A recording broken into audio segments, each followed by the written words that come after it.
ಓಂ ದ್ರಾಂ ದತ್ತಾತ್ರೇಯಾಯ ನಮಃ. ಓಂ ಐಂ ಹ್ರೀಂ ಶ್ರೀಂ ಲಲಿತಾಂಬಿಕಾಯೈ ನಮಃ.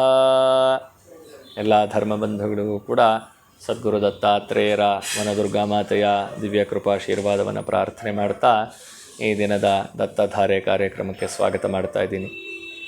ಮಂಗಳವಾರ ಅಮಾವಾಸ್ಯೆ ಬಹಳ ವಿಶೇಷವಾಗಿದೆ. ಹಾಗೆ ಎಚ್ಚರಿಕೆ ಕೂಡ ಕೊಡ್ತಾ ಇದ್ದೀನಿ. ತುಂಬ ಹುಷಾರಾಗಿ ಹೊರಗಡೆ ಓಡಾಡೋವಂಥವ್ರು ಬಹಳ ಎಚ್ಚರಿಕೆಯಿಂದ ಓಡಾಡಿ. ಹೆದರಿಸ್ತಾ ಇದ್ದೀನಿ ಅಂತ ಅಂದ್ಕೊಳ್ಬೇಡಿ. ಕೆಟ್ಟ ಸ್ಪೀಡಲ್ಲಿ ಹೋಗೋದು, ಏನೇನೋ ಅವತಾರಗಳಲ್ಲಿ ಗಾಡಿನ ಓಡಿಸೋದು ಮಾಡಬೇಡಿ. ಶ್ರದ್ಧೆಯಿಂದ ಆ ಗಾಡಿಗೆ ಒಂದು ನಮಸ್ಕಾರವನ್ನು ಮಾಡಿಕೊಂಡು ಮಾರುತಿಯನ್ನು ಪ್ರಾರ್ಥನೆ ಮಾಡಿಕೊಂಡು ನಿಮ್ಮ ಕೆಲಸ ಕಾರ್ಯಗಳಿಗೆ ತೆರಳಿ. ಯಾವುದೇ ತೊಂದರೆ ಆಗ್ತಿರೋ ಹಾಗೆ ನೋಡ್ಕೊಳ್ಳಿ.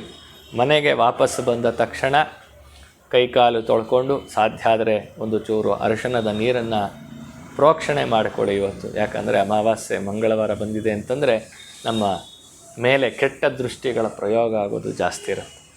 ಹಾಗಾಗಿ ಮೊದಲನೇ ಸೂಚನೆಯನ್ನು ಕೊಡ್ತಾ ಇದ್ದೀನಿ. ಹಾಗೆ ನಮ್ಮ ಮಾನಸಿಕವಾದ ಆರೋಗ್ಯವನ್ನು ಪಡ್ಕೊಳ್ಬೇಕಾದ್ರೆ ನಮಗೆ ಬಹಳ ಮುಖ್ಯವಾಗಿ ಶಿವಶಕ್ತಿಯರ ಒಂದು ಅನುಗ್ರಹ ಬೇಕು ಅಂತ ಹೇಳಿದ್ದೆ. ನೆನ್ನೆ ಶಿವನ ಅನುಗ್ರಹವನ್ನು ಪಡ್ಕೊಳ್ಳೋದನ್ನು ಹೇಳಿದ್ದೆ. ಹಾಗೆ ಶಕ್ತಿ ದೇವಿ, ಯಾವುದೇ ದೇವಿಯಾಗಲಿ ಅವಳನ್ನು ಶಕ್ತಿ ದೇವತೆ ಅಂತ ಹೇಳ್ತೀವಿ. ಯಾ ದೇವಿ ಸರ್ವಭೂತೇಷು ಶಕ್ತಿ ರೂಪೇಣ ಸಂಸ್ಥಿತ, ನಮಸ್ತಸ್ಯೈ ನಮಸ್ತಸ್ಯೈ ನಮಸ್ತಸ್ಯೈ ನಮೋ ನಮಃ ಅಂತ ಹೇಳ್ತೀವಿ. ಎಲ್ಲರೂ ಕೂಡ ದೇವಿ ದೇವಸ್ಥಾನಕ್ಕೆ ಹೋಗಿ ನಿಂಬೆಹಣ್ಣು ದೀಪವನ್ನು ಹಚ್ತೀರಿ. ಬಹಳ ಬಹಳ ಸಂತೋಷ. ಅದು ರಾಹುಕಾಲದಲ್ಲಿ ಹಚ್ಚಬೇಕು ಅಂತ ಹೇಳಿ ಕಿಕ್ಕಿರಿದು ರಾಹುಕಾಲದಲ್ಲಿ ಹೋಗಿ ಹಚ್ತೀರಿ.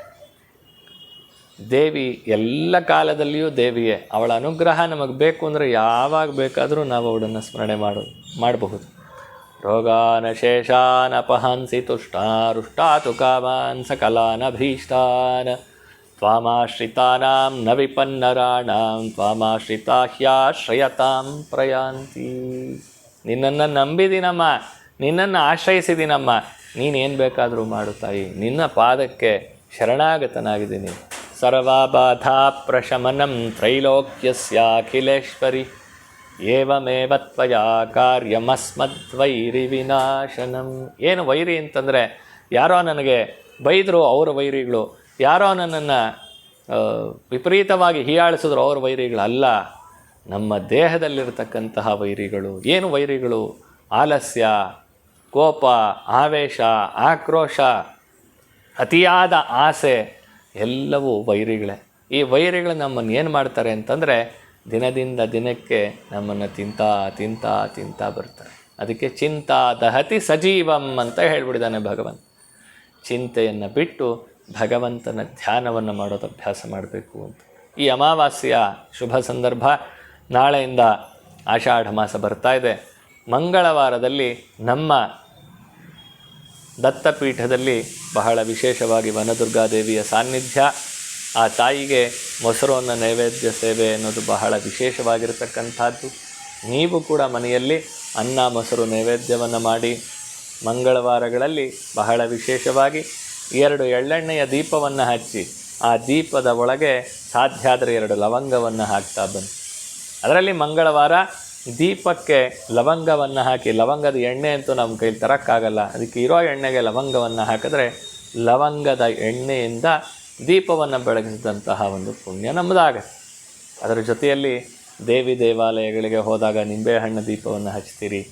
ಮನೆಯಲ್ಲಿ ನಿಂಬೆಹಣ್ಣು ದೀಪ ಹಚ್ಚೋಕ್ಕೆ ಸಾಧ್ಯವಿಲ್ಲದೆ ಇರೋದರಿಂದ ಪ್ರತಿಯೊಬ್ಬರೂ ಕೂಡ 2 ಕರ್ಪೂರವನ್ನು ತಗೊಳ್ಳಿ. ಒಂದು ಕರ್ಪೂರ ದೇವರಿಗೆ ಆರತಿಯನ್ನು ಮಾಡೋದಾದರೆ, ಇನ್ನೊಂದು ಕರ್ಪೂರದ ಕೆಳಗೆ 2 ಲವಂಗವನ್ನು ಇಟ್ಟು ತುಪ್ಪವನ್ನು ಹಾಕಿ ಆ ಕರ್ಪೂರವನ್ನು ಬೆಳಗಿಸಿ.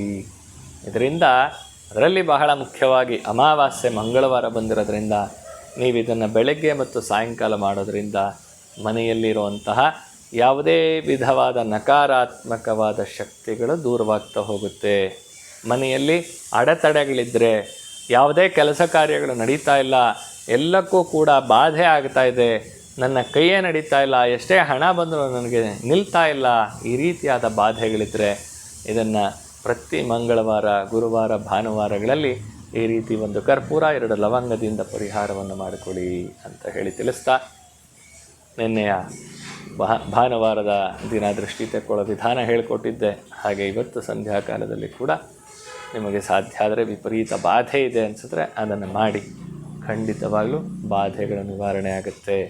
ಮತ್ತು ಸಂಧ್ಯಾಕಾಲದಲ್ಲಿ ಇವತ್ತು ರಾತ್ರಿ 9 ಗಂಟೆಗೆ ನಿಮ್ಮ ಕೆಲಸ ಕಾರ್ಯಗಳೆಲ್ಲ ಮುಗಿದು ಮನೆಗೆ ನಿಮ್ಮ ಮನೆಯವರೆಲ್ಲರೂ ಮನೆ ಸೇರಿದ್ದಾರೆ ಅಂತ ನಿಮಗೆ ಖಾತ್ರಿ ಆದಮೇಲೆ, ಯಾರೋ ಒಬ್ಬರು ಹೊರಗಡೆ ಇದ್ದಾರೆ, ಅವ್ರು ಹೋಗೋದೇ ರಾತ್ರಿ 9 ಗಂಟೆ ಮೇಲೆ ಕೆಲಸಕ್ಕೆ ಅಂದರೆ ಅವ್ರು ಹೋಗೋಕ್ಕೆ ಮುಂಚೆ ಶುರು ಮಾಡಿ. ಮನೆಯಲ್ಲಿ ಎಲ್ಲರೂ ಇರೋವಾಗ ಮನೆ ಮುಖ್ಯ ದ್ವಾರದಲ್ಲಿ ಒಂದು ನಿಂಬೆಹಣ್ಣು ತೊಗೊಂಡು ಇಳಿ ತೆಗೆದು ಮೇಲಿಂದ ಕೆಳಗಡೆ ಆ ನಿಂಬೆಹಣ್ಣನ್ನು ಕಟ್ ಮಾಡಿ, ಕಾಲಲ್ಲಿ ತುಳಿಬೇಡಿ, ಕಟ್ ಮಾಡಿಬಿಟ್ಟು ಬಲಗೈ ಮೇಲೆ ಬರಬೇಕು, ಎಡಗೈ ಕೆಳಗೆ ಇರಬೇಕು. ಈ ರೀತಿ ಮನೆಯ ದ್ವಾರದಲ್ಲಿ ಎದುರುಗಡೆ ನಿಂತ್ಕೊಂಡು ಹೀಗೆ ಎಸ್ದುಬಿಟ್ಟು ಕೈಕಾಲುಗಳನ್ನು ತೊಳ್ಕೊಂಡು ಮನೆಯ ಒಳಗಡೆ ಪ್ರವೇಶ ಮಾಡಿ ಯಾರಾದರೂ. ಹೀಗೆ ಮಾಡೋದ್ರಿಂದ ಮನೆಯಲ್ಲಿರತಕ್ಕಂತಹ ಎಲ್ಲ ರೀತಿಯಾದ ದೃಷ್ಟಿ ದೋಷಗಳು ನಿವಾರಣೆ ಆಗ್ತಾ ಹೋಗುತ್ತೆ. ದೊಡ್ಡದಾಗಿ ವೈಭವೋಪೇತವಾಗಿ ಮನೆ ಕಟ್ಟಿರ್ತೀರಿ, ಮನೆಯ ಒಳಗಡೆ ಬರೀ ಚಿಂತೆ ಚಿಂತೆ ಚಿಂತೆ. ಆ ಚಿಂತೆಯನ್ನು ನಿವಾರಣೆ ಮಾಡಬೇಕಾದ್ರೆ ಆ ದೇವಿಯ ಅನುಗ್ರಹ ಆಗಬೇಕು. ನಿಮಗೆ ಅನುಕೂಲ ಇದ್ದರೆ ದತ್ತನ ಸಾನ್ನಿಧ್ಯದಲ್ಲಿ ಬಂದು ಆ ವನದುರ್ಗಾ ಮಾತೆಗೆ ಮೊಸರನ್ನ ನೈವೇದ್ಯ ಸೇವೆಯಲ್ಲಿ ಭಾಗವಹಿಸಿ ಅಂತ ಹೇಳಿ ತಿಳಿಸ್ತಾ, ಗುರುಪೌರ್ಣಮಿ ಮಹೋತ್ಸವಕ್ಕೆ ಎಲ್ಲರಿಗೂ ಮತ್ತೊಮ್ಮೆ ಆಹ್ವಾನವನ್ನು ನೀಡ್ತಾ ಇವತ್ತಿನ ಕಾರ್ಯಕ್ರಮಕ್ಕೆ ಮಂಗಳ ಹಾಡ್ತಾ ಇದ್ದೀನಿ. ನಾಳೆಯಿಂದ ಆಷಾಢ ಮಾಸ ಶುರುವಾಗ್ತಾ ಇದೆ. ಆಷಾಢ ಮಾಸದಲ್ಲಿ ಮಹಾಲಕ್ಷ್ಮಿಯನ್ನು ಒಲಿಸ್ಕೊಳ್ಳೋದಕ್ಕೆ ಏನೇನು ಮಾಡಬೇಕು ಅನ್ನೋದು ಪ್ರತಿನಿತ್ಯ ಹೇಳ್ಕೊಡ್ತೀನಿ. ಅದರಂತೆ ಮನೆಯಲ್ಲಿ ಮಾಡ್ತಾ ಬನ್ನಿ, ನಿಮ್ಮ ಸಂಕಷ್ಟಗಳನ್ನು ನಿವಾರಣೆ ಮಾಡಿಕೊಳ್ಳಿ. ಹಾಗೆ ಯಾರೋ ಒಬ್ಬರು ಕೇಳಿದ್ರು, ಕಾಮೆಂಟ್ ಬಾಕ್ಸಲ್ಲಿ ಹಾಕಿದ್ದಾರೆ, ಬ್ರಾಹ್ಮಿ ಮುಹೂರ್ತ ಕಾಲದಲ್ಲಿ ಪೇಪರ್ ಹಾಕೋರು, ಹಾಲು ಹಾಕೋರು ಎಲ್ಲರೂ ಕೂಡ ಎದ್ದಿರ್ತಾರೆ, ಅವ್ರಿಗೆ ಯಾಕೆ ಕಷ್ಟ ನಿವಾರಣೆ ಆಗಿಲ್ಲ ಅಂತ ಯಾರೋ ಪ್ರಶ್ನೆ ಮಾಡಿದ್ರು. ಕಷ್ಟ ನಿವಾರಣೆ ಆಗಿಲ್ಲ ಅಂತ ನೀವು ಯಾಕೆ ಅಂದ್ಕೊಳ್ತೀರಿ? ಅವರು ಪೇಪರ್ ಹಾಕಿ ಹಾಕಿ ಹಾಕಿ ಹಾಲು ಹಾಕಿ ಎಲ್ಲರಿಗೂ ಹಾಲನ್ನು ಹಂಚಿ ಹಂಚಿ ಹಂಚಿ ಅವರ ಜೀವನದ ಕರ್ಮ ಏನೇನು ಬಾಧೆಗಳಿತ್ತೋ ಅದನ್ನೆಲ್ಲ ನಿವಾರಣೆ ಮಾಡ್ಕೊಂಡು ಬಿಟ್ಟಿರ್ತಾರೆ. ನಾವು ಅವ್ರು ಕೊಡೋ ಹಾಲನ್ನು ಇಸ್ಕೊಂಡು ಕುಡಿದು ಮಲ್ಕೊಂಡು ನಿದ್ದೆ ಮಾಡಿ ನಾವು ಹಾಳಾಗ್ತೀವಷ್ಟೇ. ಆದರೆ ಅವ್ರು ಬೆಳಗ್ಗೆ ಎದ್ದು ಮಾಡೋದ್ರಿಂದ ಖಂಡಿತವಾಗ್ಲೂ ಅವರು ಅನುಕೂಲಸ್ಥರಾಗಿರ್ತಾರೆ ಅನ್ನೋದಕ್ಕೆ ನನ್ನ ಹತ್ರನೇ ಸಾಕಷ್ಟು ಉದಾಹರಣೆಗಳಿದೆ. ಅದರಿಂದ ಬ್ರಾಹ್ಮಿ ಮುಹೂರ್ತ ಸೂರ್ಯೋದಯಕ್ಕೆ ಮುಂಚೆ ಎದ್ದು ನಾವು ನಮ್ಮ ಜೀವನವನ್ನು ಪ್ರಾರಂಭ ಮಾಡಿದ್ದೀವಿ ಅನ್ನೋದೇ ಆದರೆ ಖಂಡಿತವಾಗಲೂ ನಮಗೆ ಬಡತನ ಅನ್ನೋದು ಬರೋದಿಲ್ಲ. ಒಂದು ವೇಳೆ ನಮಗೆ ಬಡತನ ಬಂದರೂ ಕೂಡ ಅದು ಶಾಶ್ವತವಾಗಿರೋದಿಲ್ಲ.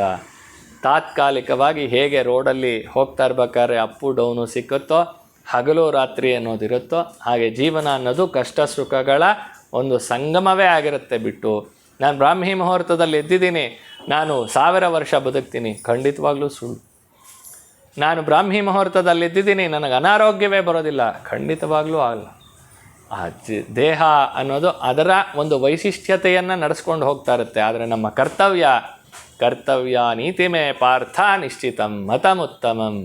ನಮ್ಮ ಕರ್ತವ್ಯವನ್ನು ನಾವು ಸರಿಯಾದ ರೀತಿಯಲ್ಲಿ ಮಾಡ್ತಾಯಿದ್ರೆ ಖಂಡಿತವಾಗಲೂ ನಮಗೇನೇ ಕಷ್ಟ ಬಂದರೂ ಕೂಡ ಅದನ್ನು ನಿವಾರಣೆ ಮಾಡಿಕೊಳ್ಳುವಂತಹ ದಾರಿ ಸಿಗ್ತಾ ಹೋಗುತ್ತೆ ಅನ್ನೋದನ್ನು ತಿಳಿಸ್ತಾ ಇವತ್ತಿನ ಕಾರ್ಯಕ್ರಮಕ್ಕೆ ಮಂಗಳ ಹಾಡ್ತಾ ಇದ್ದೀನಿ.